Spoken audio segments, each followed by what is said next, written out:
Welcome back to the Maximum Lawyer Podcast. I'm Jim Hacking. And I'm Tyson Mudrix. What's up, Jimmy? Well, Tyson, we've had so many episodes in the can that we are trying to clear out that backlog. So we haven't recorded for a while. Now we still have a bunch in the can. I'm not exactly sure how that happened because we haven't been actively doing our Tuesday morning. We usually record these at Tuesdays at 8 a.m. Central Time, but I'm glad to get back in the saddle, and I feel like I haven't seen much of you for the last couple of weeks. I know it's been kind of nice for me, man. Just teasing. No, it's weird. We've taken almost a month off of recording. We've been doing things in the guild, but it's been, I don't know. We've had nice little, Tuesday mornings off for a little bit. It's been kind of nice, but it's good to get back in the saddle though. It's good to see you. I do like seeing you, so it's good to start recording again. Well, let me introduce our guest today. Her name is Emilia Coto. She's a immigration lawyer in Canada and in Michigan. We're really excited to have her. She's been a great member of the Guild, and she asks lots of good questions and is always contributing. We're glad to have her. So welcome to the show, Emilia. Thanks for having me, Jim and Tyson. It's such a pleasure to be here. So Amelia, tell us about your background, but also tell us and how you got to where you are now. But do you pronounce it Sisu legal, or how do you pronounce it? Yep, you nailed it. Yes, nice. All right, well, tell us about your background and how you got to where you are now. Sure, yeah. So I was born in Honduras, moved to Canada when I was in grade 3 or 4. And then moved to a little town called Elmer and went to undergrad for kinesiology. Thought I was going to do something like healthcare related. Turned out I didn't really like the patient interaction, or I didn't really find it that interesting. So I ended up taking the LSAT, going to law school in Windsor. And then after that, stayed in Windsor at a full service firm for about 3 years. And that was working out really well. I had really good mentorship, which was, my favorite part about being there. But then I got married and moved to Michigan because I didn't have any family in Windsor. All of my husband's family was in Michigan. So moved to Michigan. And then the commute was not working out for me. And because I was a more traditional law firm, they did try to be accommodating, but I could just tell that it wasn't going to be a long-term thing. So I ended up quitting my job in October of 2019. Didn't have much of a plan other than I was going to study for the bar in the States. And then I was going to, I was still applying for jobs, and that was the plan. It wasn't really to go out on my own. But then I had one good thing about the commutes is I had found the Maximum Lawyer podcast and a couple other podcasts about, solo and small firm lawyers. And so I had that in the back of my mind. And then after I got a couple sort of lowball offers and just nothing that I was really excited about, I decided to just take the plunge.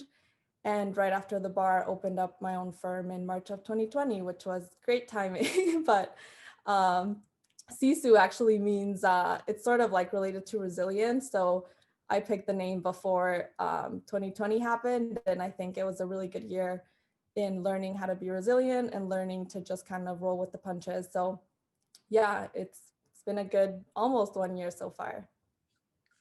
That's awesome. Tell us about the day after you quit your job and the day that you started your firm. Tell us about those 2 days. Okay, so the day after I quit my job, it was sad. I was really sad because when I started my time at that firm, I really thought that it was going to be a forever kind of place. I'm not the biggest fan of change, so I was, just happy to land in a place where there was good people. And so leaving that was sad for me because I really liked the people, the mentorship. But at the same time, I just felt so relieved because I had known probably for about, a while before I actually quit my job that it wasn't going to work out. Just because part of it was the culture too. I think I'm a lot not as traditional, and the other part was just logistic wise. It wasn't going to work for me to be commuting every day, crossing borders, and especially, I didn't know 2020 was coming, but I think it was good timing because it would have been very, very difficult to do that. And then you asked about the day that I opened my firm. So I think I decided around, I want to say like mid-January, February that it was going to happen. And so um, I would say that my biggest fear at the time was not getting enough clients, and I still have student debt that I had to pay. So I definitely have like a monthly minimum that I had to meet. And yeah, so what I did to plan for that was I just reached out to everyone I know and tried to tell them that I was doing that. And thankfully, I actually started my firm with quite a few clients because I used to work at a legal clinic, and so there was this big human trafficking case, and they needed help with humanitarian and compassionate grounds application. So having that connection really helped me get started, not from zero, which I really appreciated, and it's really rewarding work. So yeah, it's worked out so far. So do you, so you do immigration. I don't know why I've never asked you this question, but do you help people immigrate to the US or to Canada or both? Yeah, so I've been focused on Canada only, and I am in the process of like I have office space and everything in Michigan, and will be hopefully starting to help people immigrate to the States fairly Very cool. shortly. That's Yeah. awesome. I don't know why that never clicked with me, but so tell me, do you use your personal story whenever you're connecting with your clients, and if so, how do you do that? Yeah, I definitely do, especially especially with my Spanish speaking clients. I always share my background. I share that I wasn't born in Canada. I immigrated as a young girl. I know sort of like all the sacrifices that parents have to make in order for their kids to have a better life, more opportunities. So I can definitely relate with that. It's on my website. I think I could do a better job. And it's actually one of my goals to do a lot more video and to sort of share more bits of my personal story. But I do, one of the first blog posts that I ever released on my website was about just sharing a little bit of the story of like what it was like to actually move and who picked us up at the airport and all those things. So Amelia, what lessons have you learned since opening your firm almost a year ago? um I've learned a lot, but I would say if I had to focus on one of the biggest lessons is that I did not I guess like the whole mindset piece was not in my radar at all. Like when I was about to open my firm, I was really just focused on the logistics, like like making sure that I knew what I was doing. I did do a bit of a change in practice area, even though I had done immigration when I was at the legal clinic.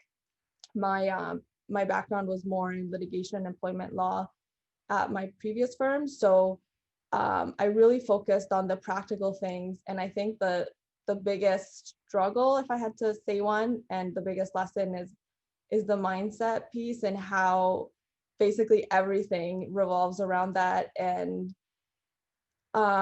just making, I think I also didn't realize how important it would be to have community. And um, that was one thing that, and you didn't ask me to say that, but joining the guild was definitely really influential for me because especially when I was struggling with mindset and feeling like, oh my goodness, did I make the right decision? What was I thinking? Should I start looking for a job again? It really helped to see other people going after sort of what I wanted to do. And just seeing really successful people also have struggle days was really helpful because I didn't feel like it was just me. So yeah, I would say mindset and community really, really important. And I hope to kind of continue working on that. So let's dig a little deeper on that because I agree. The value of having that community, no matter what the community is, whether it's the Max Law big group, the small group, it's great. But what are some of the other? I'm gonna kind of use this almost like a hot seat for you. What are some other challenges that you're facing that maybe we can dig a little deeper on and try to help you out with? Yeah. I think something that I don't know how to really put into words, but I remember one of my first like struggle posts that I posted in the guild was I, like I mentioned before, when I was starting my firm, the biggest fear that I had was not getting enough clients. And then when I did start getting clients and when the phone started to ring, it's like I would find any possible reason to just refer it because I don't know, like I was just afraid that I was gonna mess it up. I was afraid that, they could find someone else that could do it better. And, it started like I started to keep track of like the financial impact of referring because I also, don't ask for referral fees. And yeah, it was like, what am I doing? Why am I sending these clients out? Why don't I believe that I can do a good job for them? And I think I've definitely improved. Like I don't do that as much anymore, but there's still some sort of like resistance to growth, even though I really want to grow. There's like I don't know. I just like the comfort of going slowly and, you know, so that's sort of, I do struggle with that, I would say continuously, even though I am getting better. Hey Jimmy, I gotta follow up to that. Amelia, because I actually distinctly remember that post and I remember the responses. What were the takeaways that you remember from the responses from people? Yeah, I mean, when you share something and then you kind of like get like a vulnerability hangover. I definitely had that with that post. But no, like that was so awesome. That was sort of like, I think, what solidified for me that I was in the right community for me. But it was a lot of people relating, like been there, done that. Um, there was you know, like encouragement in terms of like think about it deeper because it was one specific file and I remember it. And so like people were thinking like, did you actually refer it because you it is the type of case that you wanted, or maybe it was a good thing that you referred it. And I think that post was also where it started to be I think it was Paul Yokovitis that mentioned that for him this was definitely like a mindset thing and that I had to work through that in order to grow. And he's had tremendous growth, so once he said that I was like, okay, I'm gonna start looking into this and figuring out what this all means and what I have to work on and everything. So We're talking today with Emilia Coto. She's a immigration lawyer practicing in Canada and in the States. You just uttered a phrase that I'm gonna latch on to, the vulnerability hangover. I think that's great, and I think that for all of us, we have our best breakthroughs when we admit that we're not perfect and we admit that there's things that we don't know. What are some other things that you've learned either in the guild or outside the guild, just generally, that have helped you, especially now? Because I know based on conversations that you and I have had about your plan to sort of solidify your practice on the state side.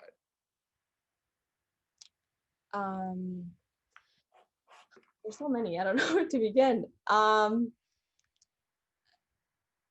Some of the thing, okay. I think one of the biggest things is that it doesn't matter if you're just starting out or if you're, already $1 million firm or beyond. There's always going to be resistance to growth. There's always going to be different challenges, and it's never going to be just okay, I got to this level, now I got it all figured out and I know what I'm doing. Like I think that one of the biggest takeaways from the guild is that it doesn't matter what level or where you are with your firm, there's always going to be new challenges. There's always going to be like unpredictable people situations, whether it's with clients, whether it's with staffing. And it's just, I think, again, going back to community, that's why it is so important, especially if you're a solo, to find a community that will help you work through the tough days and sort of give you ideas on, there's so many ideas a lot of the times. But another thing that I like is that there's a lot of emphasis on also having one focus and not trying to do a million different things all the time. So like, for example, when I was planning ahead for this year, I had this idea that I was going to have this crazy plan. Like I had like 7 different things and 7 different goals that I wanted to tackle. And then when I posted in the guild, I can't remember who it was, but someone just said such a simple like 3-letter, okay, this is my goal. And I thought, what, like that's so much better. Like that's so much more achievable. That's, and it's still sort of encompass all of everything, but it helps to just have your focus be on 1 or 2 things instead of trying to fix everything in your firm at the same time. So, Amelia, in our questionnaire that we send out before the podcast, there's a question on there that really caught my attention. Your response is what caught my attention. Because the question is, if listeners only learn one thing from your interview, what would you want it to be? And you said, I want to inspire people to make choices that reflect their hopes and not their fears. And I really think that that's a reflection of how you run your firm, but I may be wrong. So what do you mean by that? It's a really interesting response. Yeah, so first of all, I have to give credit for that quote. So that's a quote from Nelson Mandela. And he has a quote that says, may your life, I think it is, reflect your hopes and not your fears. And I think, I think when you are running your own practice, it is scary, and it definitely was scary for me because I didn't see myself doing it so soon. I don't know if I saw myself doing it ever. Really, it wasn't a thing that I always had in the back of my mind. And I think you do have to have sort of like a lot of optimism and a lot of just belief that you're there to help people, and that having a law degree and practicing law is such a privilege that it's important to not get lost in the weeds, and just remembering the impact that lawyers can have on people. People trust lawyers with like their lives and really important aspects of their lives. And so I don't ever want to like lose sight of that. And I want other people to know, because I know that especially right now, it's such a hard time to find jobs. And a lot of times I think people settle for just the safety of it. And I think it's so, I mean, as scary as it is, and as there's bad days and things like that, but I think that just starting my firm was one of the most fulfilling like life things I've ever done, because it really lets you dream, and it lets you, like just basically go after your vision in a way that I never felt that I could when I was working for someone else. That's so awesome. I love the quote. I love the whole mindset. I think you brought plenty of great mindset to the guild yourself, so don't sell yourself short. Where do you want to be 1 year from now? So if we have you back on the show a year from now, and then you have 2 years under your belt, what are the kinds of things that you want to have accomplished, or that you want to be thinking about? So this year, my big focus is on growing the US side of the practice. I kind of feel like I'm starting a firm all over again in the US. And so I think that it is going to be a little more challenging than it was in Canada, because as a relatively new immigrant myself, I don't have the like the community in my area as much as I would like to, and as much as I relied on like I did when I was starting in Canada. So but the flip side on that is I think that it's really going to force me on doing my own outreach and building my own community. And so I'm hoping to do more video, more I'm going to be starting a podcast focused around immigration and resilience. So a year from now, I would like to be have the US side of the practice growing and established, and helping people move to the US.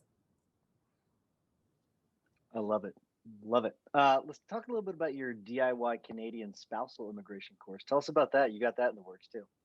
Yeah, so that's something I'm working on. I think spousal and the whole family thing is something that a lot of people end up doing themselves. And sometimes I think there's a misleading notion that it's really simple. It can be, I think, if you do it all the time, but I also have seen the consequences, like for example, people falling out of status and people being separated from their families for a long time if they do it wrong.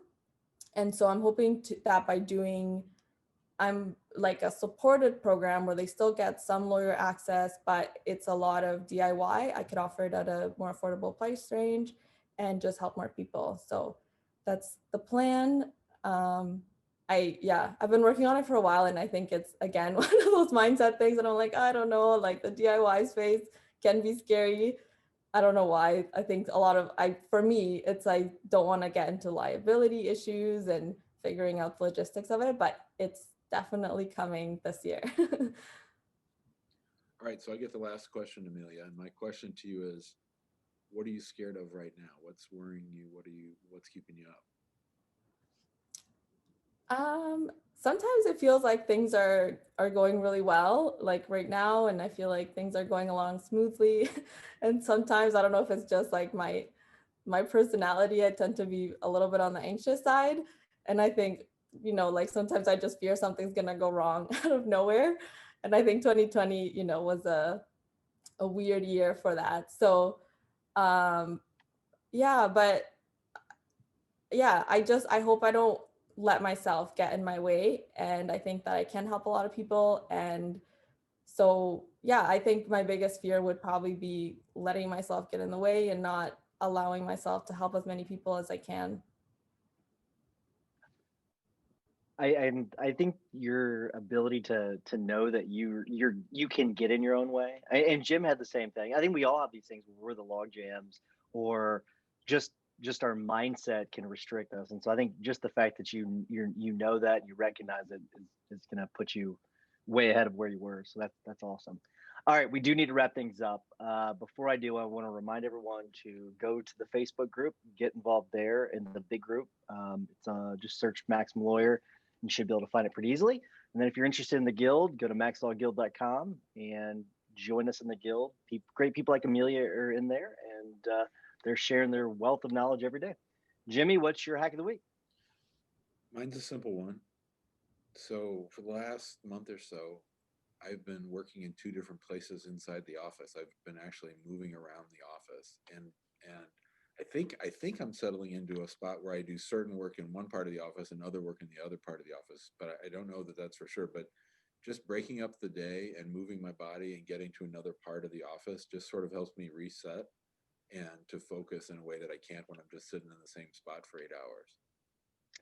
It's so incredible that you're giving this as your tip, because last week I spent most of my week in the conference room because it was just a different spot in the office. I needed to break it up a little bit. So I think you're spot on. I think that's great. It's weird. I'm so rusty in doing these transitions because we haven't done it in so long. It's so awkward. You're doing great. Amelia, before I get to my tip, what is your tip or hack of the week? So similar to Jim, I think it's going to focus around just moving. I One of the things that I struggled with was finding the time to exercise, and sort of once I started working from home a lot, I found that I was working longer, not going into a routine as much. And the Peloton app, I don't have the fancy bike or the fancy treadmill, but they have really good classes. Like they even have walking, running if you like to go outside, or they also have yoga, Pilates, like anything you like, they probably have it. And it's, I think it's like $12 a month or something like that. So that's really helped to be motivated because they have a lot of fun music and different themes. So I would recommend that, adding that into your daily routine. Perfect. Love it. And I've heard great things about that app, so that's perfect.